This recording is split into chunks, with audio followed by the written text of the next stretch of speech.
Olá, estudantes! Chega no professor Leonan Rodrigues de História. Estou aqui na plataforma Gonçalves Dias com o projeto de atividades curriculares complementares. Uma iniciativa do Governo do Estado do Maranhão. Está conosco aqui no canto deste vídeo a Intérprete Day. E vamos então para a nossa aula. Pegue papel e caneta.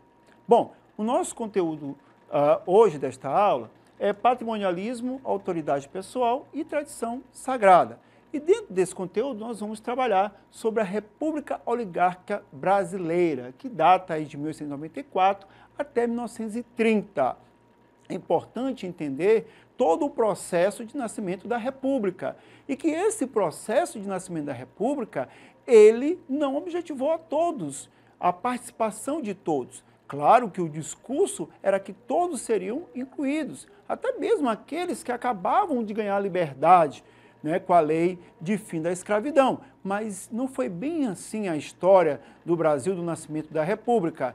Algumas e muitas pessoas ficaram fora desse processo. E, claro, como a Constituição da história brasileira, politicamente falando, uma elite se beneficiou desse processo. E por isso, vamos pensar alguns pontos importantes para o entendimento dessa aula. Primeiro eu trago aqui José Murilo de Carvalho, um historiador fantástico, e ele diz, olha, o mandonismo, o clientelismo, ele perpassa toda a história política do país.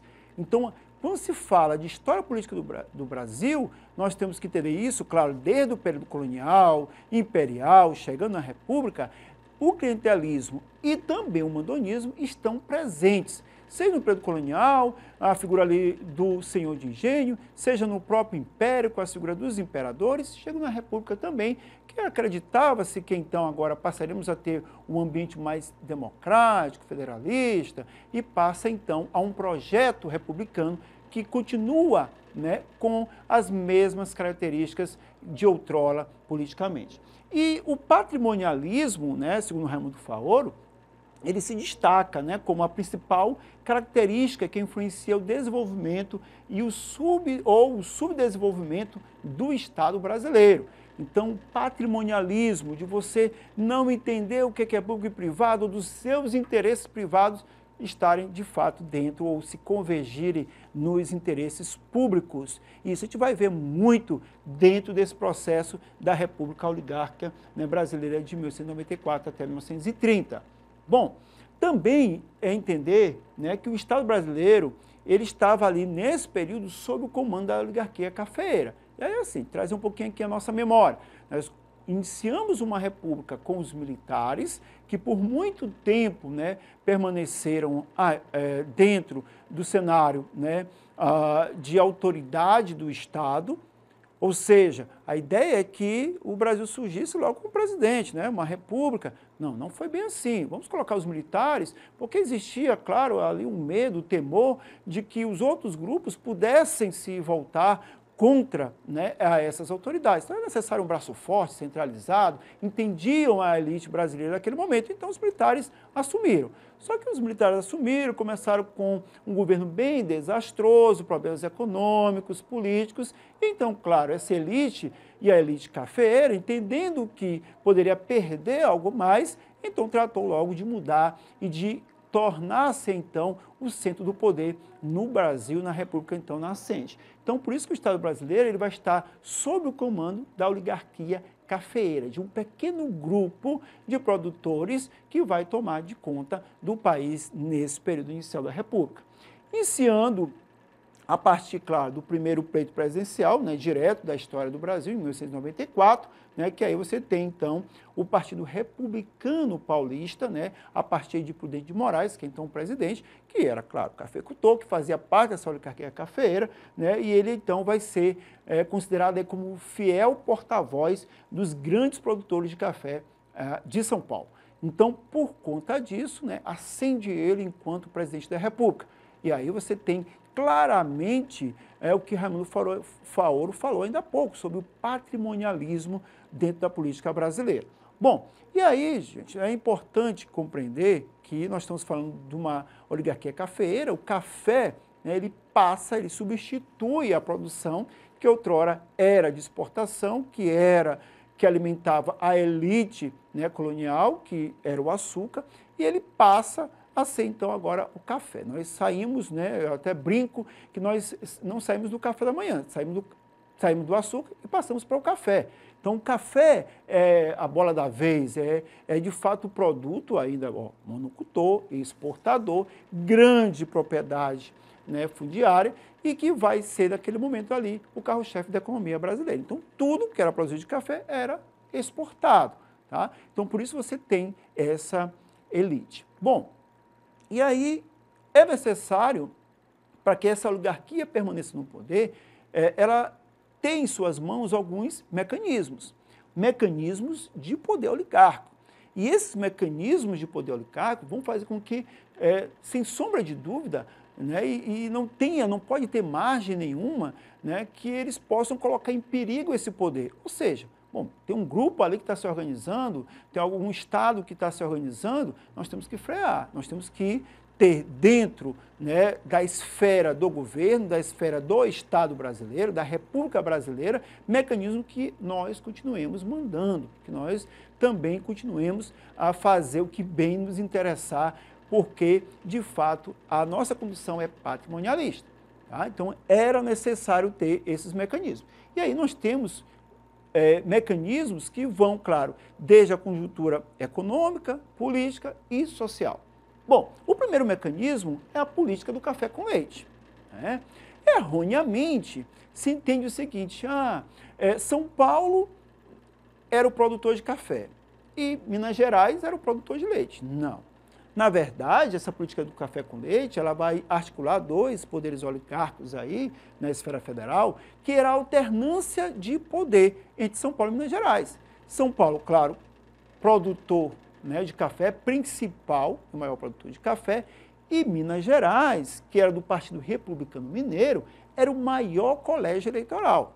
Então, o maior colégio eleitoral naquele momento era Minas Gerais. Então, olha só, gente, eu era o dono, né, do dinheiro, enquanto proprietário, né, das lavouras de café, enquanto, né, São Paulo aí pujante nesse sentido de produtor e exportador de café, então eu tenho o poder econômico, mas eu precisava do poder político também.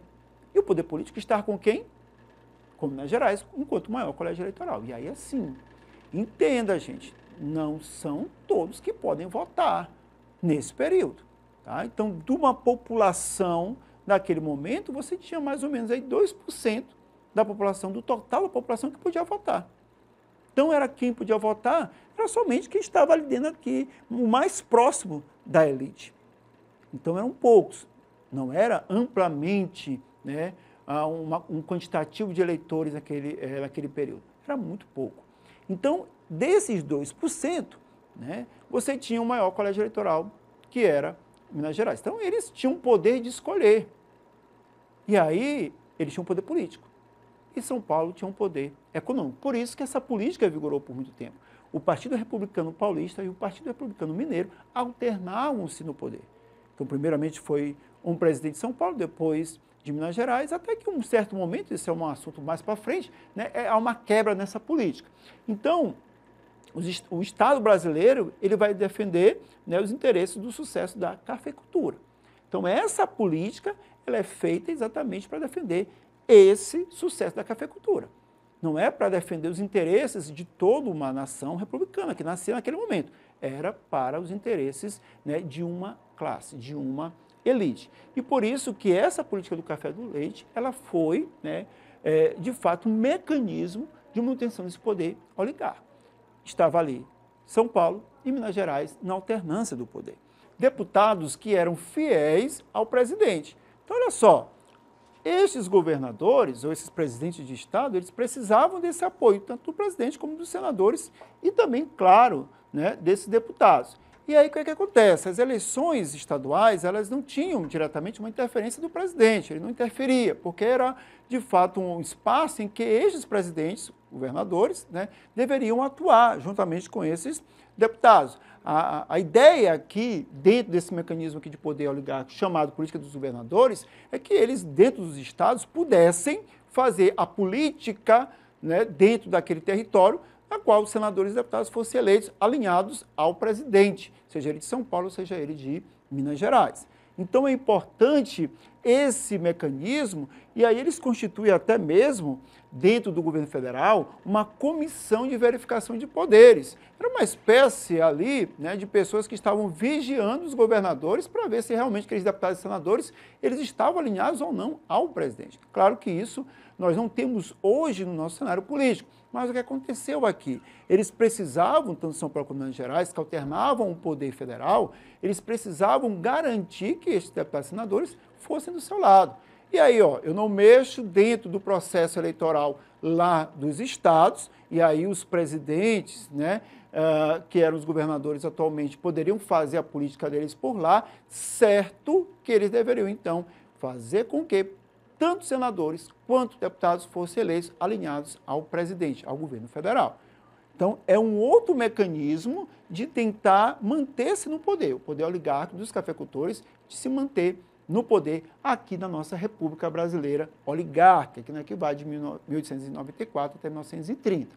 Um outro mecanismo, né, de poder é o coronelismo. E aí, com certeza, né, você já ouviu falar em algum momento sobre esse personagem dentro da República Brasileira. Né? Esse coronelismo, esse coronel, é um fenômeno político, né, de quem? Dos latifundiários, daqueles que possuíam muitas terras e que eram chamados de coronéis. Não era a patente que nós conhecemos do Exército, da Polícia Militar, mas eram tidos como coronéis porque eles mandavam, eram chefões, aqueles que comandavam aquele território localmente. Então, governadores e presidentes precisavam desses coronéis, porque era no voto, lá no localzinho onde tinha as eleições, é que estes atuavam. Então, eles impunham o seu poder, eles controlavam as eleições municipais por meio de um voto chamado voto de cabresto.